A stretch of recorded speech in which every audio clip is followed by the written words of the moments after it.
کوئی بھی شخص کسی بیماری کے اندر مبتلا ہے، چلتے پھرتے اٹھتے بیٹھتے یا کہارو 100 دفعہ، یعنی تسبیح کرتا رہے، پڑھتا رہے، اللہ سے مدد مانگتا رہے، آپ دیکھیں گے کہ یا کہارو کا جو ورد ہے، اس کے بعد سورہ الکوثر پڑھ لیں، سورہ اخلاص پڑھ لیں، ہدیہ فرشتوں کو دے دیں، دیکھیں دن بدن آپ کی صحت کیسے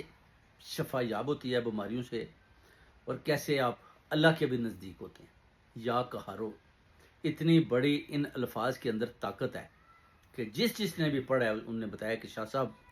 شفا مل گئی ہے۔ کسی کو کسی قسم کی بھی بیماری ہے تو اس نے جب یہ پڑھنا شروع کیا تو وہ کہتے ہیں کہ دن مہینوں میں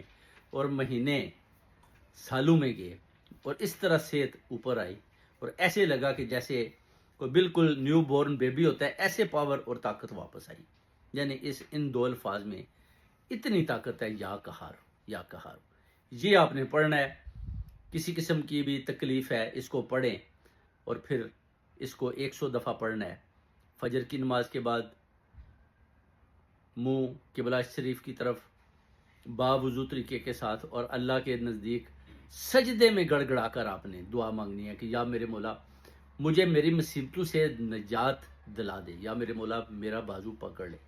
اور یہ جب ورد کریں گے پھر ڈائریکٹ اللہ تعالیٰ آپ کی بات سنیں گے، اور فرشتے آپ کی مدد کریں گے۔ آپ کا پیغام جب اللہ کے حضور چلا جائے گا، سفارش ہو جائے گی، تو پھر آپ کو پتہ ہے کہ دنیا کی کوئی طاقت بھی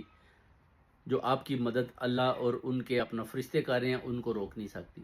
جتنا دل کرے کالا جادو ٹکا کے کر لیں، ٹکا کے کر لیں، کوئی کسی قسم کا اثر نہیں ہوگا۔ ایسے ایسے نوری نقش موتیوں کی طرح بانٹے ہیں، موتیوں کی طرح۔ لوگوں کو بہت فائدہ ہوا ہے، بہت فائدہ ہوا ہے، لوگوں نے بہت فائدہ اٹھایا، اور انہوں نے بتایا جی کہ ہمارے سارے کام بھی ہو چکے ہیں شاہ صاحب، اور اس کے علاوہ وہ کہتے ہیں کہ آپ جو بھی ہدیہ ہے، جو بھی کالے بکرے ہم جناب وہ بھی دینے کو تیار ہیں، اور بڑے خوش دکھائی دیتے ہیں، ماشاءاللہ بہت خوش دکھائی دیتے ہیں۔ تو اللہ تعالیٰ کی ذات سب کو شفا یاب کرے، اور یا کہارو کا جو ورد ہے یہ آپ نے پڑھنا ہے۔ اس عمل کے بعد آپ نے پھر مجھے بتانا ہے کہ آپ کو جو درد ہے آپ کی باڈی کے اندر، کسی قسم کی تکلیف تھی، کوئی بھی آپ سمجھتے ہیں کہ بیماری جا نہیں رہی، تو کیسے فرق پڑا ہے، اور کس طرح آپ بیمار سے پھر کیسے شفا یاب ہو کر ایک صحت مند انسان بن کر سامنے آئے۔